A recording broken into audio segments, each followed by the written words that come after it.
दोस्तों, आज मैं केतु के बारे में बात करती हूँ। केतु के लिए भी बहुत सारे क्वेश्चन आए कि मैडम केतु पे बोलो गुरु माँ, क्योंकि लोग एक्चुअली राहु केतु और शनि को ज़्यादा सुनना पसंद करते हैं। देखिए दोस्तों, मेरे हिसाब से मैं केतु को खराब ग्रह नहीं मानती। ऐसे लोगों की धारणा है कि केतु खराब है, राहु केतु दोनों ही खराब, ऐसा नहीं है। देखिए, राहु जब विष्णु भगवान ने उस राक्षस का जब सुदर्शन चक्र से सिर काटा था, तो जो सिर वाला हिस्सा था सभी को पता है वो राहु बन गया था, और जो नीचे वाला हिस्सा है जिसको हम लोग पूंछ कह देते हैं, कई लोग पूंछ बोलते हैं, कभी बोलते हैं नीचे का शरीर था जो, वो अलग था। तो राहु के पास जो दिमाग है, कटने के बाद वो दिमाग जो था उसका नेगेटिव हो गया। कटा तो वो विष्णु जी के हाथों, तो कुछ जब हम कहते हैं ना कि राहु शुभ भाव में आता है तो वारे न्यारे कर देता है, तो वो 20% बढ़ जाता है पॉजिटिव एनर्जी से।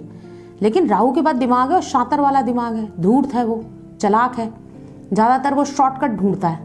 लेकिन जो केतु है उसके पास दिमाग नहीं है। जब वो कटा तो जो नीचे वाला हिस्सा है वो परेशान, जिसे कहते हैं ना, फड़फड़ाता रहा, उसका दर्द ज़्यादा था, उसके बाद दिमाग भी नहीं था, वो शक्तिहीन सा महसूस करता था। लेकिन जब कोई चीज़ नीचे का हिस्सा होता है, उसके पास अगर दिमाग नहीं है, सोचने की शक्ति नहीं है, तो उसके पास कुछ और चीज़ें भगवान दे देता है। जैसे मैं आपको एग्जाम्पल देती हूँ, अंधा आदमी जो जन्म से होता है उसको भगवान कुछ और सिक्स सेंस ज़्यादा दे देता है, कुछ एक ऐसी क्वालिटी दे देता है। या जो जन्म से थोड़ा हैंडीकैप्ड होता है उसको भगवान कुछ और बल दे देता है उसको ओवरलैप करने के लिए। तो इसके बाद देखिए, मैं केतु को ना खराब ग्रह नहीं मानती, मैं बिल्कुल नहीं मानती। आप मेरी बात ध्यान से सुनेंगे तो आपकी समझ में आएगा। केतु चीजों को डिस्कनेक्ट करता है, और कभी उसकी जो डिस्कनेक्शन होती है उसके अंदर कभी कभी वो खराब लोगों को डिस्कनेक्ट कर देता है, गलत संगत से डिस्कनेक्ट कर देता है, आपको एकाग्र रहने का रास्ता भी दिखाता है। हम कहते हैं ना कि when you are alone you are very strong, तो वो आपको स्ट्रांग भी करता है। वो आपको बताता है कि अकेले कैसे जीते हैं। जब आपको अकेला जीना आता है, लोगों से आप और चीज़ों से डिस्कनेक्ट होते हैं। लेकिन एक एज आने के बाद सभी का ही केतु, मेरे को लगता है 50-55 के बाद केतु सभी का एक मोड़ पे आने पे पॉजिटिव हो जाता है। 55 के बाद लोग कहने लगते हैं अरे यार अब तो शॉपिंग करने का ही मन नहीं होता, अब ऐसा मन नहीं होता कि भागते रहूं, अब अपने आप ही ऑटोमेटिकली डाइवर्ट हो जाता है दिमाग अध्यात्म में, स्पिरिचुअलिटी में, साधना में। आप नोट करिएगा, मैंने कितने लोगों को देखा जिन्होंने सारी ज़िंदगी चंचलता, फड़फड़ाहट, डिज़ायर में निकाल दी, लेकिन 55 तो वो धीरे धीरे शांत होने लगे। मेरे को आके बोलते अरे क्या ही बताएं, अब तो बिल्कुल मन ही नहीं होता है, शॉपिंग का मन नहीं है, कोई ज़्यादा घूमने का मन नहीं होता है, अब तो मंदिर जाने में अच्छा लगता है, सत्संग में बैठने में अच्छा लगता है। तो ये वो जो सारी जो दुनियादारी है उससे डिस्कनेक्ट करता है, वो एक बहुत बड़ी ऊर्जा क्रिएट करता है आपके पास। फिर जब आप अकेले रहना सीख जाते हैं, आध्यात्म से जुड़ जाते हैं, अपने रिलीजियस चीज़ों से जुड़ जाते हैं, तो आपके अंदर ज़्यादा स्ट्रेंथ आती है। जब तक हम अपनी डिज़ायरों के पीछे भागते रहते हैं, अनलिमिटेड डिज़ायर, तब तक हम बेचैन और परेशान रहते हैं। तो दोस्तों, इसलिए मैं केतु को अच्छा बोलता हूँ।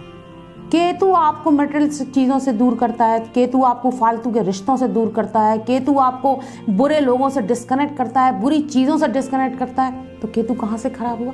हाँ, केतु जब गलत भाव में बैठता है, अशुभ भाव में बैठता है, तो वो चीज़ों को खराब करता है।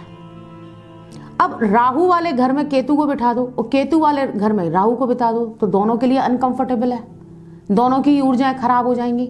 अगर मैं राहु को वृश्चिक में और धनु में बिठा दूं तो वो वहां फड़फड़ाने लगता है, बेचैन होने लगता है, क्योंकि वो डरता है, मंगल से और गुरु से डरता है वो, तो वहां फड़फड़ाने लगता है कि कैसे इनके चुंगल से बाहर निकलूं। और उधर पे हम जब शुक्र और मिथुन के साथ बिठाते हैं केतु को, तो वो फड़फड़ाने लगता है, क्योंकि वो तो सन्यासी प्रवृत्ति का है ना, उसको इस तरह के जो कारक हैं, ये ग्रह हैं, उसके साथ वो सूट नहीं करता।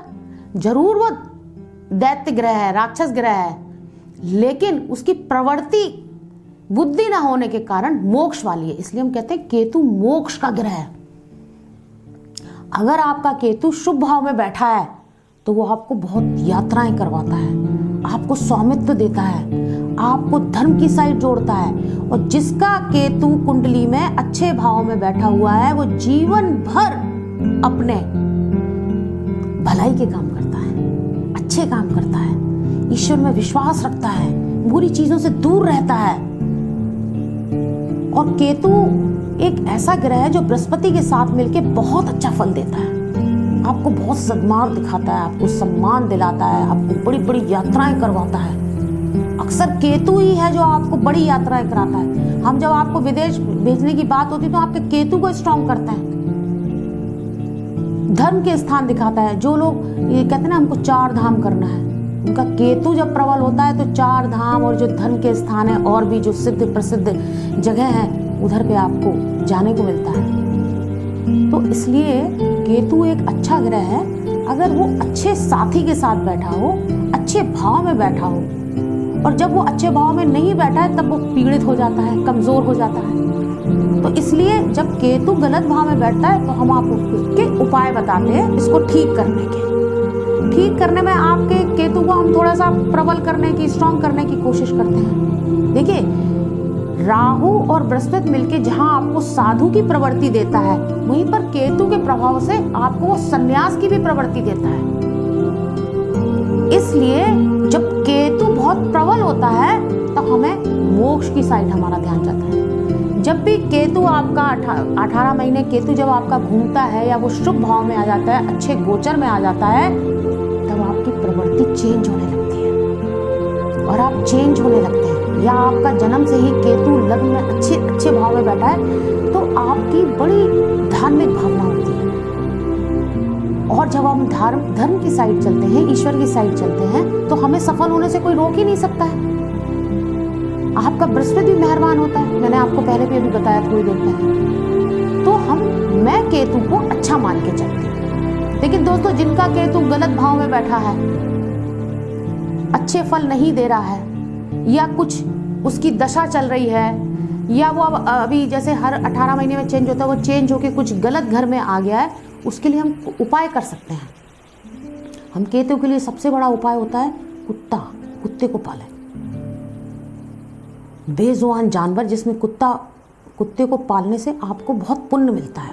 केतु के लिए आप काले तिल, केला और क्या बोलते हैं, जो कपला गाय होती है उसको गौशाला में जाके दान करना बहुत अच्छा होता है।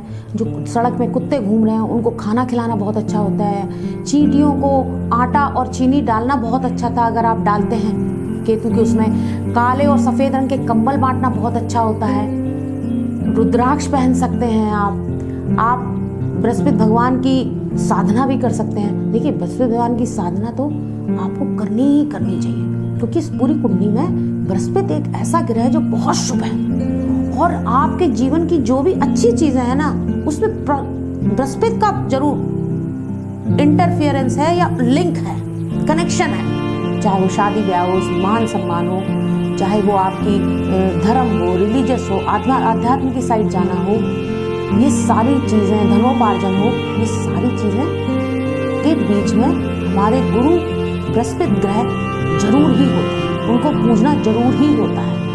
तो गुरु का ध्यान तो हर समय ही करें। केतु की छोटी छोटी चीजें हैं जो केतु से आपको, देखिए ये मैंने आपको जनरल उपाय बताए, स्पेसिफिक आपका केतु कहाँ बैठा है इसके फिर उपाय थोड़े डिफरेंट हो जाते हैं। कि कई बार होता है कि केतु ही सिर्फ खराब नहीं, उससे रिलेटेड और 2-3 ग्रह, मैंने आपको पहले भी बोला है कि एक ग्रह से खराबी कभी भी नहीं आती है। 1-2 ग्रह की दृष्टि या खराब जगह में बैठने से सब मिश्रण से खराब होता है। केतु कहाँ बैठा, उसमें कौन सी दृष्टि पड़ रही, ये आपकी कुंडली देख के मैं बता सकती हूँ, आपसे बात करके भी बता सकती हूँ। ये मैंने जनरल उपाय किए हैं। अगर आपने अपनी कुंडली देखी है या दिखवाई है और आपको लगता है आपका केतु सही जगह नहीं बैठा, तो आप ये नॉर्मल से उपाय करके अपने केतु को ठीक कर सकते हैं। ठीक है, अगले एपिसोड में अपन लोग फिर बात करते हैं। एक अच्छा सा कोई एपिसोड उठाती हूँ। बोल राधे राधे, प्रणाम।